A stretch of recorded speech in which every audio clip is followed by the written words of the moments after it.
The sound of silver breaking is different from glass. It doesn't shatter. It surrenders. Madison Torres learned this at 16.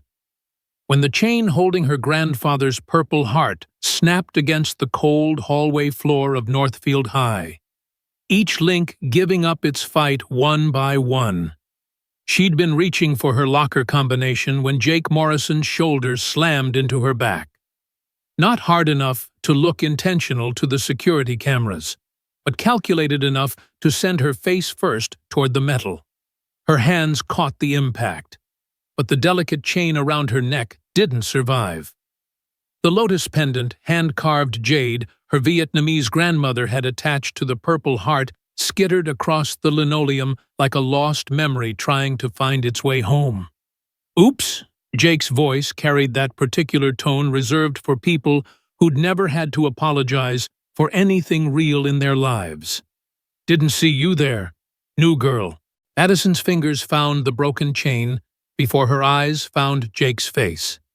The metal was still warm from her skin, and for a moment, just a moment, she was 7 years old again, sitting on her father's lap as he explained why Grandpa's medal lived in a box lined with velvet. "Some soldiers come home with their bodies," he'd said, his own scarred hands gentle on the purple ribbon. "Others leave pieces of themselves behind. Your grandfather did both. Now those pieces lay scattered on a dirty school floor, and Jake Morrison, 6'2" of entitled muscle and quarterback glory, was actually smirking. "That's a Purple Heart attachment." Madison's voice came out steady, which surprised her. Inside, something hot and dangerous was uncurling in her chest. The same feeling she got during sparring when an opponent mistook her silence for weakness. Destroying military honors with malicious intent is a federal crime. Jake's crew laughed 4 boys in Letterman jackets who moved through the halls like they owned them. Which, Madison supposed, they did. Tyler Banks, whose father sat on the county bench, Marcus Chen, whose nervous eyes never quite met anyone else's, 2 others she hadn't bothered learning the names of yet. Federal crime. Jake stepped closer, and Madison caught the scent of expensive cologne trying to mask something chemical underneath. "What? Your daddy gonna sue me? Good luck with that. My dad owns every badge in this town." "My daddy," Madison said quietly, still crouched by her ruined necklace, "doesn't sue people. He puts them in federal prison." Something flickered across Jake's face. Not fear exactly, but the first crack in his armor. He covered it with another laugh, louder this time. "Right. The new girl's got jokes." Madison stood slowly, every movement deliberate. Her father had taught her that how to move like you had all the time in the world, even when your blood was screaming for action. Especially then.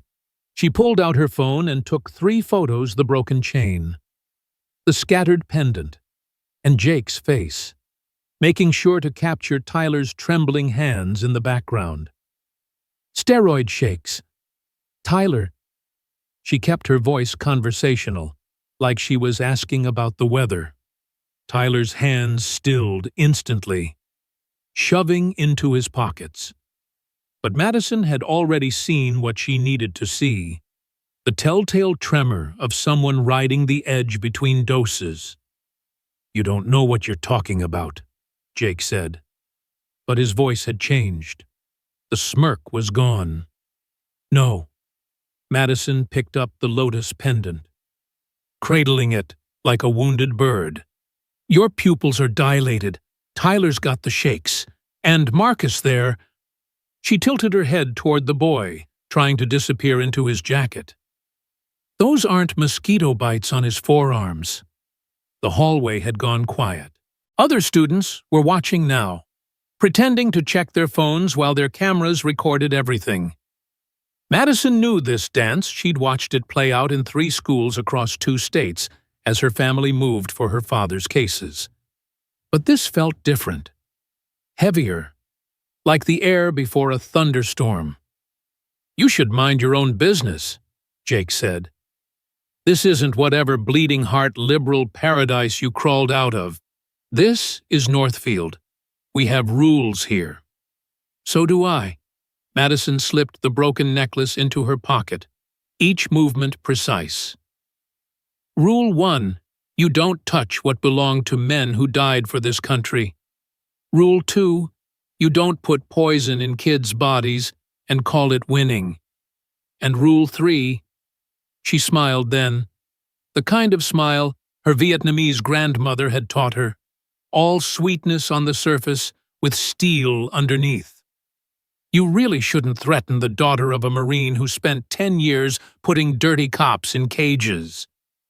Jake's face went red, then white. Behind him, Marcus made a small sound. Maybe fear, maybe something else. Tyler's shaking had spread to his whole body now, and one of the unnamed boys was already backing away. "This isn't over," Jake said. "No," Madison agreed. "It's just starting." The bell rang, shattering the moment. Students scattered like startled fish, but Madison stayed still, watching Jake's crew retreat down the hall. Only Marcus looked back, and in his eyes she saw something she recognized, the desperate hope of someone who wanted out but didn't know how to find the door. Her phone buzzed, a text from her father. "Heard you had an interesting first day. Everything okay?" Madison looked down at her grandmother's pendant, its carved petals still perfect despite the fall. She thought about her grandfather, 20 years old in a jungle halfway around the world, earning a Purple Heart for pulling 3 men from a burning helicopter. She thought about her father, coming home from Afghanistan with scars that went deeper than skin, choosing law books over vengeance. "Just meeting the locals," she texted back. "Some of them need educating about federal statutes." 3 dots appeared. Then, "That's my girl. Remember what we talked about." She did. Control the rage. Document everything. Fight smart, not hard. Let them make the mistakes. Every punch is evidence, she typed. That's only if you let them throw first. Love you, kiddo. Madison pocketed her phone and headed to class. But her mind was already working. 6 months. Her father had said when they'd moved here. 6 months to help the FBI build their case while he worked the legal angles. She'd thought it would be boring, playing the new girl while federal agents did the real work. Now, feeling the weight of her grandfather's medal in her pocket, she realized something Jake Morrison had just made this personal. And that was his first mistake. Because Madison Torres had been raised by warriors who'd learned the hardest lesson of all. Sometimes the greatest victory comes not from winning the fight, but from making sure it's the last fight that needs to be fought. She stopped by the school office on her way to AP History. The secretary, Mrs. Chen, looked up with tired eyes that widened when she saw who it was. "Can I get an incident report form?" Madison asked politely. "I need to document some damage to personal property." Mrs. Chen's gaze flicked nervously toward the door. We don't usually—" "It's okay," Madison said gently. "I know Marcus is your son, and I know why you're scared." The woman's face crumpled for just a moment before reassembling itself. She pulled out a form with shaking hands. "How did you—" "Same last name, same eyes." Madison accepted the form. "And the same look my dad had when he thought he couldn't protect me from the world's monsters." Mrs. Chen's voice dropped to a whisper. "They have something on everyone. The boys, their fathers. It's like a web." "Webs can be cut," Madison said. "You just need the right blade." She filled out the form methodically. describing the incident in the kind of precise language that would make any prosecutor smile. Value of the destroyed item, $2,000. Not for the gold or the medal itself, but for what it represented. She'd looked it up. Destroying military decorations with intent to intimidate was covered under an expansion of the Stolen Valor Act. Jake probably didn't know that. His father might. But by then, it would be too late. The second period had already started when she slipped into AP History. Mr. Hawkins paused mid-sentence about the Gulf of Tonkin, his eyes taking in her late arrival. She held up the incident report form, and something passed over his face: recognition, maybe, or resignation. "Take a seat, Miss Torres. We were just discussing escalation." How appropriate. Madison found an empty desk near the back, next to a girl with purple-streaked hair who was sketching something in her notebook margins. The girl glanced over, saw Madison's face, and slid her notebook slightly toward her. Written in the margin: Isabella Ruiz, school paper, you just became front-page news. Madison wrote back, "Good. I like attention." Isabella's mouth quirked. She flipped to a fresh page and wrote, "Jake's had it coming for years. Nobody's been stupid enough to try." "Or smart enough," Madison replied. Mr. Hawkins was talking about domino theory now. How one small action could trigger an unstoppable chain of events. Madison thought about her grandfather, young and terrified in a helicopter over the jungle, making a split-second decision that would echo through generations. She thought about Jake Morrison, so confident in his small kingdom that he couldn't see the federal storm gathering on his borders.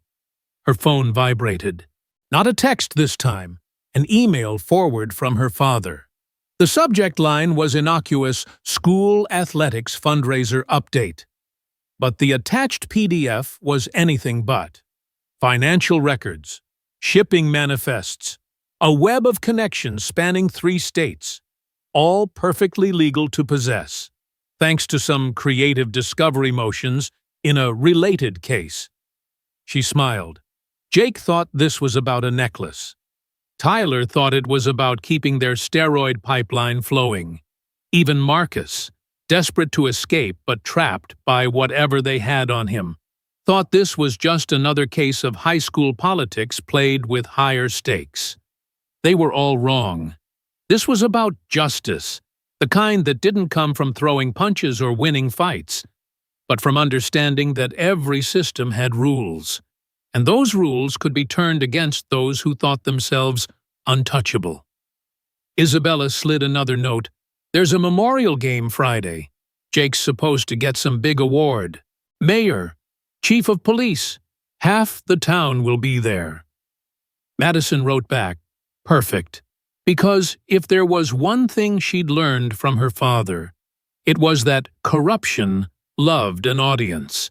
It preened and posed and showed off, never realizing that every witness was potential evidence, every boast a confession waiting to happen." The bell rang for lunch, and Madison gathered her things slowly. Isabella waited, falling into step beside her as they left the classroom. "You know they'll come for you," Isabella said quietly. "Jake doesn't like being challenged. And his dad, Chief Morrison, has ways of making problems disappear." "Federal prosecutors have ways of making them reappear," Madison replied. Isabella stopped walking. "You're serious. This isn't just... You're not just some tough new girl picking a fight." Madison met her eyes. "My cousin died 2 years ago. Fentanyl-laced steroids from a dealer who thought he was untouchable because his father ran the local courts." "Sound familiar?" Isabella's breath caught. "My cousin, last year. They said it was a heart defect, but you knew better." Madison started walking again. "So, here's the question. Do you want to write puff pieces about football games, Or do you want to write the story that burns their whole kingdom down for the first time since Madison had noticed her? Isabella smiled sharp and dangerous as a blade. I've been collecting evidence for 2 years. Pictures, recordings, everything. But I needed someone crazy enough to paint a target on their back. Madison touched her pocket where the broken necklace lay. Consider it painted. They reached the cafeteria doors, and through the glass, Madison could see Jake holding court at the center table. His crew arranged around him like a king and his knights. Tyler was popping pills from a prescription bottle that definitely didn't have his name on it. Marcus sat at the edge, picking at his food, those track marks hidden under long sleeves despite the warm September day. One more thing, Isabella said. There's a substitute teacher, Ms. Kim, started 3 weeks ago. Word is she's asking a lot of questions about the athletic program. Madison filed that away. FBI, probably, or DEA, maybe both. Her father had mentioned federal agents were already in place, but knowing who they were changed the game. Good to know. She pushed open the cafeteria doors. Now, let's go make some noise. The cafeteria fell silent as Madison walked in. Not completely, there were still whispers. The clatter of trays, the hum of conversation, but a bubble of quiet followed her path through the room. She didn't head for an empty table like a normal new student would. Instead, she walked straight toward Jake's kingdom. Heard you lost something, Jake called out when she was still 10 feet away. His boys laughed on cue, but it sounded forced. Maybe you should be more careful. Madison reached into her pocket and pulled out the lotus pendant, holding it up so it caught the fluorescent lights. Found it. Amazing how things that matter always find their way back. Touching. Jake's smile was all teeth. But that chain's still broken. Guess some things can't be fixed. You're right. Madison stepped closer. Close enough to see the chemical sheen in his eyes. The barely controlled aggression that steroids turned into hair-trigger violence. Some things can't be fixed. Like federal databases, once you're in them, you're there forever. The silence spread like spilled water. Even the lunch ladies had stopped serving, watching this strange showdown between the new girl and their untouchable golden boy. Jake stood, his crew rising with him like a many-headed monster. 6 feet 2 inches of artificially enhanced muscle against Madison's 5'6" frame. The math looked bad if you didn't know what to count. You threatening me? His voice had dropped low. Dangerous. This was the voice that made freshmen scatter, that made teachers look the other way, that made his father's officers pretend not to see. No, Madison said simply. I'm educating you. See? Tyler's shaking isn't from nerves. It's from the trenbolone you've been selling him. Same stuff that killed 3 kids in Michigan last year. And Marcus there. She didn't look at him. Didn't need to. Those injection sites are infected. Another week and he'll need a hospital. Hard to hide that kind of thing from mandatory reporters. You don't know. I know your dad can make local problems disappear. Madison cut him off, her voice still calm, still quiet enough that only the closest tables could hear. But federal problems, those are harder, especially when there are already agents in town, building cases, waiting for someone stupid enough to threaten a federal witness. Jake's face went through several colors, finally settling on a mottled purple that clashed with his Letterman jacket. You're lying. Am I? Madison pulled out her phone, showed him the email header, not the contents, just enough to see the DOJ domain. My dad's been documenting corruption for 10 years. You think he moved here for the schools? The moment stretched like a rubber band, everyone waiting to see if it would snap. Madison counted heartbeats, controlled her breathing the way her grandmother had taught her. In, hold, out. The dragon sleeps until it doesn't. Then Jake laughed forced, ugly, but enough to break the tension. Whatever.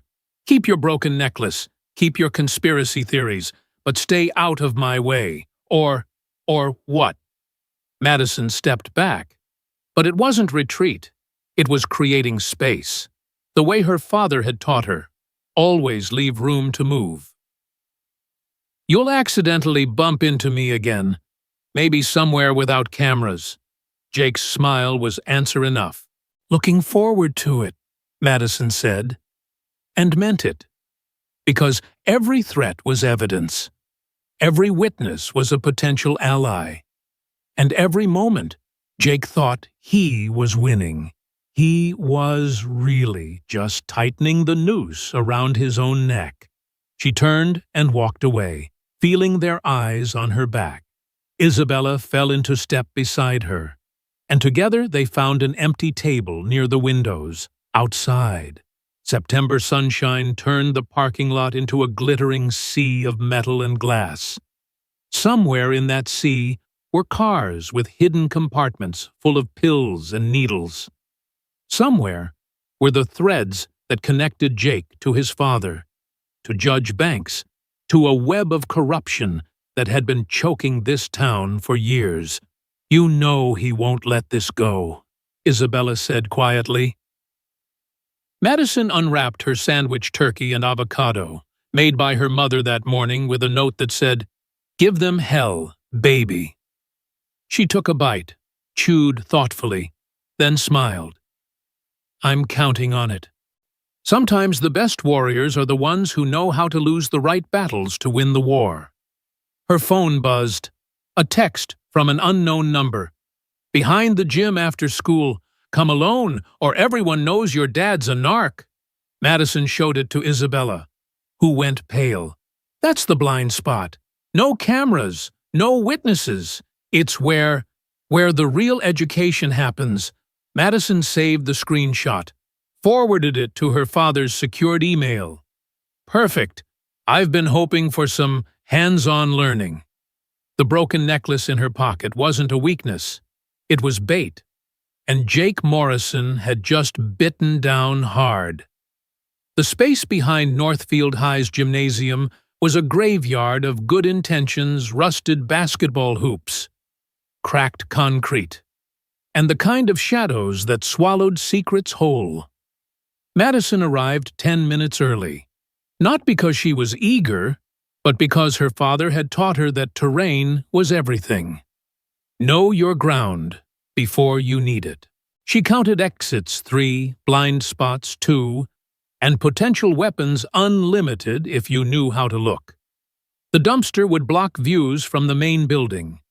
The chain-link fence rattled in the September wind, its gaps wide enough for cameras but too far for clear footage. Smart choice. If you were planning to hurt someone, stupid choice. If that someone had been trained to turn disadvantages into opportunities. Madison touched the broken necklace in her pocket, feeling the weight of her grandfather's purple heart. He'd earned it, pulling men from a burning helicopter, choosing others' lives over his own safety. Different war. Same lesson, sometimes you had to walk into the fire to save what mattered. You actually came. Jake's voice drifted from behind the dumpster. He emerged with his crew, Tyler, Marcus, and 2 others. But more shadows moved in the periphery. 7, maybe 8 total. Alone, like I said, maybe you're not as stupid as you look. Intelligence is relative, Madison said, cataloging positions. You were watching Tyler's hands shake around the baseball bat he carried. For instance, smart people don't text threats to federal witnesses. That creates what lawyers call a paper trail. Jake's laugh was ugly. You still think your daddy's connections mean something here. This is Northfield. My father owns the cops. Tyler's dad owns the courts. And nobody's going to believe the new girl over the quarterback who's taking us to state. Probably not, Madison agreed. Surprising him, she moved slowly, casually, putting the dumpster at her back. Good thing I don't need them to believe me. That's when she spotted her Ms. Kim, the substitute teacher, positioned on the roof of the adjacent building with what looked like a long-lens camera. FBI surveillance, just as Isabella had suggested. Madison's job wasn't to win. It was to let them show their true colors in living detail. "Here's what's going to happen," Jake said, stepping closer. The chemical smell was stronger now, steroids mixed with adolescent rage, a combination that had killed more kids than anyone wanted to admit. "You're going to get on your knees and apologize for disrespecting me. Then you're going to delete whatever pictures you took. Forget whatever you think you know, and spend the rest of the year being invisible. Or you'll beat me up." Madison kept her voice light, almost amused. 7 football players against 1 girl. That'll look great on your college applications. Tyler laughed nervously. 8, actually. Another figure emerged, Dylan Park, who Madison recognized from her AP chemistry class. Jake called in reinforcements. 8. Madison nodded thoughtfully. "That seems about right. My dad always said corruption was like cancer, it spreads until you cut it out." "Enough talking." Jake pulled something from his pocket, brass knuckles. "Because of course he did. Last chance. Knees. Now?" Madison smiled then, and something in that smile made Marcus step back. "You know what my grandmother used to say? She survived the fall of Saigon. Built a life from nothing. Raised a son who earned a Purple Heart, and a granddaughter who—" She shifted her weight, subtle as breathing. "Well, let me show you." Jake swung first, exactly as she'd known he would. Brass knuckles whistling through air where Madison's head had been a heartbeat before. She flowed like water, like her grandmother had taught her, using his momentum against him. Her hand found his wrist, guided it past her body. And suddenly, Jake was stumbling forward, off balance and confused. "What the—" Tyler came next with the bat, a wild haymaker swing that telegraphed itself from a mile away. Madison dropped below it, swept his legs, and watched him crash into the concrete. The bat clattered away, rolling toward the fence with a sound like broken bells. "She's got training," Dylan shouted, circling to her left. "Jake, she knows—" "I know lots of things," Madison said, never taking her eyes off Jake, who was regrouping, fury replacing confusion. "Like how Marcus has been trying to quit for 3 months, but you won't let him. Like how Tyler's been cutting the steroids with fentanyl to stretch profits. Like how your father takes a 30% cut of everything you sell." That stopped them cold. Even Jake's rage flickered with something else, fear. Maybe. Or the first understanding that this went deeper than a hallway confrontation. "You're lying," Jake said, but his voice had lost its certainty. Room 237 at the Riverside Motel.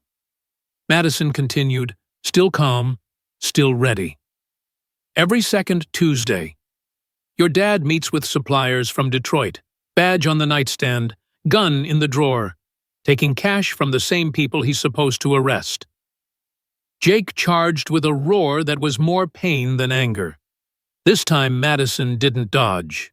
She met him head-on, using his size against him, redirecting his momentum into the dumpster with a crash that echoed across the empty lot. He bounced off, stunned, and she grabbed his wrist, the one with the brass knuckles, and twisted just enough to make him drop them. "Federal Statute 18242, she said conversationally, kicking the weapon away. "Deprivation of rights under color of law. Your dad's looking at 10 to 20. 2 more came at her, simultaneously coordinated, like they'd practiced. Madison's world narrowed to movement and breath. Block. Redirect. Strike. One went down gasping. solar plexus, emptied of air. The other caught her shoulder, spinning her, but she turned it into a momentum shift that sent him crashing into his partner. "Stop!" Marcus's voice cracked across the chaos. "Just stop! She's not lying!" Everyone froze. Marcus stood apart from the group, tears streaming down his face. Those infected track marks visible where his sleeves had ridden up during the fight. "They have files," he continued, voice breaking. "On all of us, our parents, everything. I saw them in Chief Morrison's office when he made me—" He couldn't finish, but he didn't need to. Jake turned on him, face purple with rage and betrayal. "You little—" That's when the sirens started. Not local cops, Madison knew that sound. Federal vehicles, probably a whole fleet, converging from multiple directions. Jake's face went white as understanding dawned. "You set us up," he whispered. "This whole thing." "No," Madison said quietly. "You set yourselves up. Every threat, every sale, every time you hurt someone and thought your daddy's badge would protect you. I just made sure someone was watching." The first black SUV screeched into view, followed by others. Agents poured out, weapons drawn, voices commanding everyone to the ground. Madison was already kneeling, hands visible, knowing the drill from years of watching her father work. "Federal agents, everyone down hands where we can see them." She watched Jake hit the concrete. All that artificial strength useless against the weight of federal authority. Tyler was crying, calling for his father. Dylan was frozen, calculating if running would make things worse. But it was Marcus who broke her heart, relief and terror warring on his face as he realized it was finally over. Agent Kim appeared, no longer the mild substitute teacher, but a seasoned investigator with sharp eyes and steady hands. "You okay, Madison?" "5 by 5, Madison replied, using the old military code her father had taught her. "Got what you needed, and then some." Kim surveyed the scene, 8 boys face down on concrete, a scattered array of weapons, and enough probable cause to crack Northfield wide open. "Your dad's going to be proud." But Madison wasn't thinking about pride. She was watching Jake, face pressed to the ground, shoulders shaking with what might have been rage, or might have been something deeper. She'd seen that shake before. In her father, when the nightmares got bad. In her grandmother, when she talked about the boats leaving Vietnam. "Jake," she said softly. He turned his head, one eye visible, filled with tears and fury and something that looked like fear. "How old were you when he started giving them to you, the steroids?" The question hit like a physical blow. Jake's whole body convulsed. And suddenly, he wasn't the terrifying quarterback anymore. He was just a kid, crying into dirty concrete. 13, he whispered. Said I was too small, too weak. Said Morrison men were winners, not victims. Madison closed her eyes, feeling the weight of generational trauma, of fathers who broke their sons trying to make them strong. When she opened them, Agent Kim was watching her with something like understanding. "Can I do?" Madison gestured toward Jake. Kim nodded slowly. 2 minutes.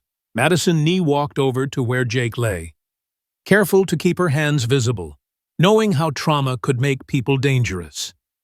"My dad came back from Afghanistan different," she said quietly, just for him.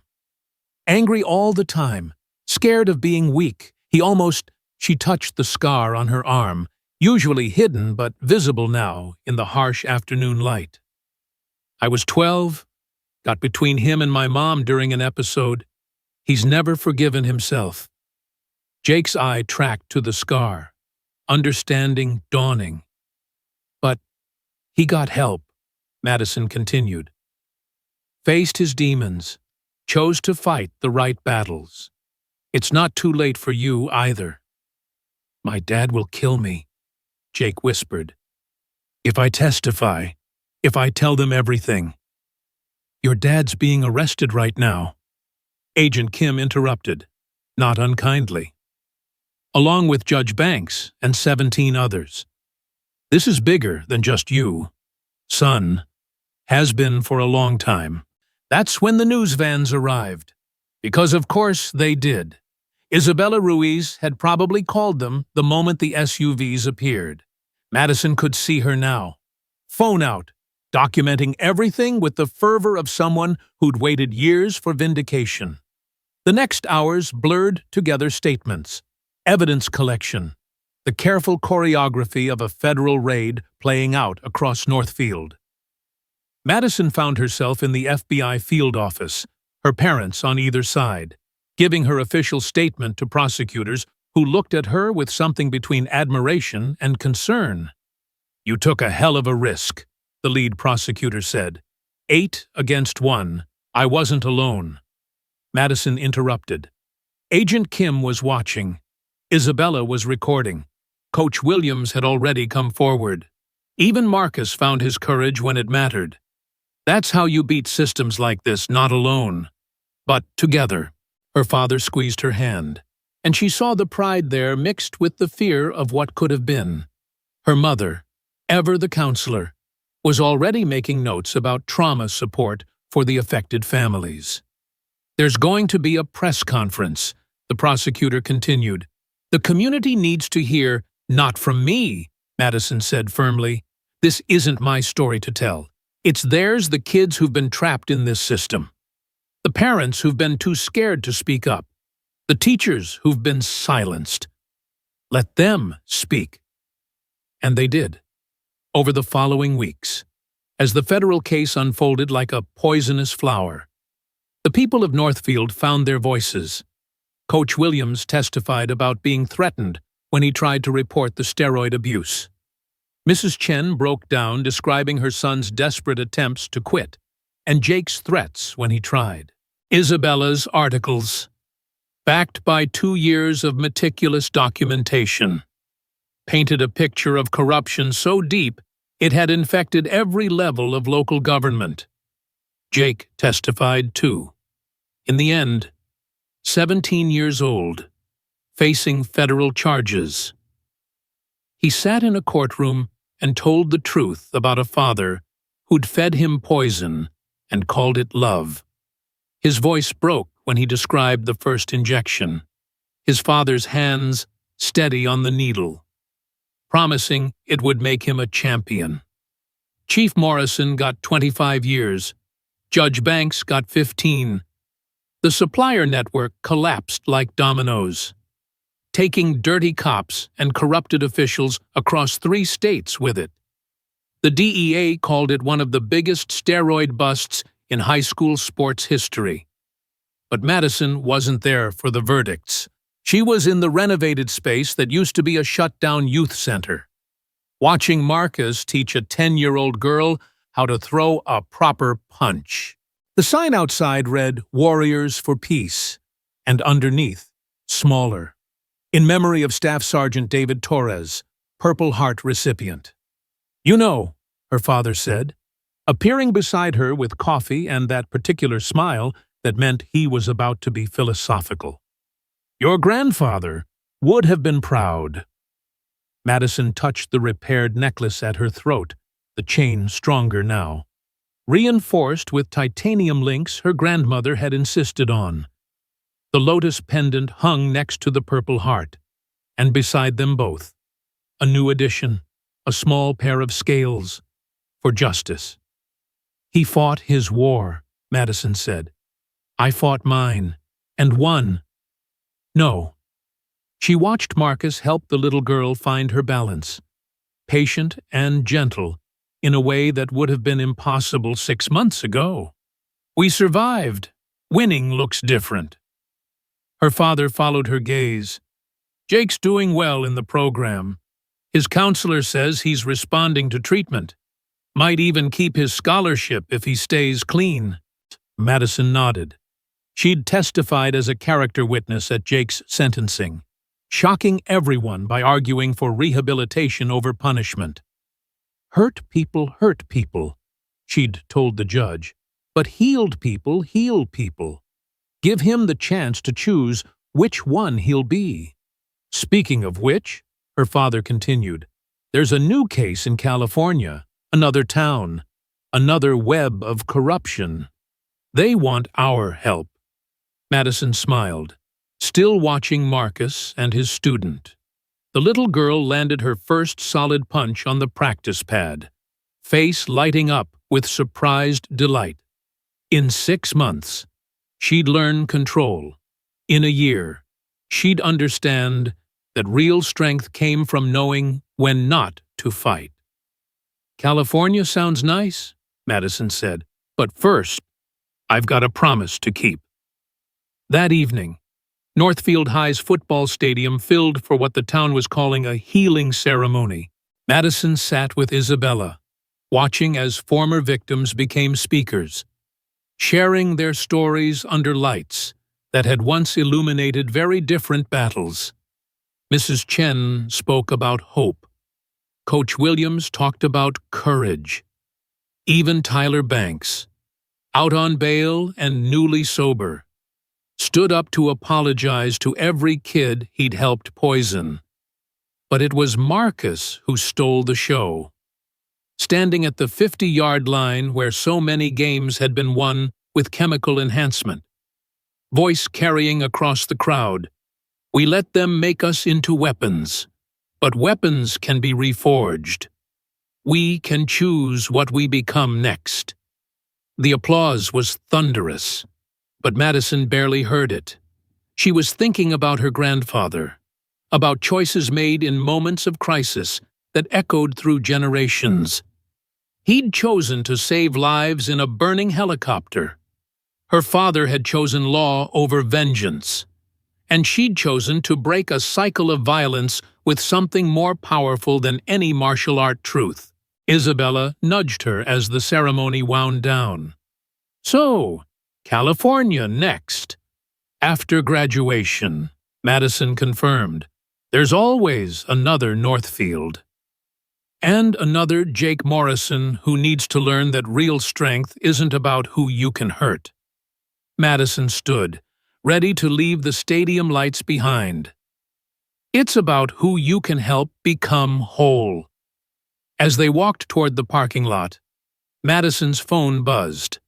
A message from an unknown number, but she recognized the writing style formal, careful, like someone still learning how to be vulnerable. Thank you for seeing who I could be, instead of just what I'd become. Jake. She typed back, thank you for becoming it. Because, in the end, that's what warriors for peace did. They fought the battles that mattered, with weapons that healed instead of harmed. And sometimes, just sometimes, they turned enemies into allies, poison into medicine, and broken necklaces into symbols of unbreakable resolve. The California case could wait one more day. Tonight, Northfield was learning to breathe again. And Madison Torres, granddaughter of warriors, daughter of survivors, keeper of inherited courage, was exactly where she needed to be, standing witness as a broken town chose to heal. Her grandmother's words echoed as she drove home. Real victory isn't in the falling. It's in how you choose to rise. Madison touched the necklace at her throat, feeling the weight of 3 generations of fighters who'd each defined victory in their own way. Tomorrow, there would be new battles, new corruptions to expose, new kids to save from systems designed to devour them. But tonight, she'd won the only victory that truly mattered. She'd shown them that the cycle could be broken. That strength could mean protection, instead of predation, and that sometimes the most powerful warrior was the one who chose to fight for peace. The broken necklace had started it all, a symbol shattered and rebuilt, stronger for having been tested, just like the kids of Northfield, just like Jake Morrison, learning to be more than his father's poison, just like America itself, always struggling between its ideals and its failures, always capable of choosing better. Madison drove into the September night, ready for whatever came next. Because she was Madison Torres, and she'd been raised by people who knew that freedom wasn't free, that justice wasn't guaranteed, and that sometimes a 16-year-old girl with a broken necklace and unbreakable spirit was exactly what a poisoned town needed to remember how to heal. Behind her, Northfield's lights faded into darkness. Ahead, California waited with new challenges.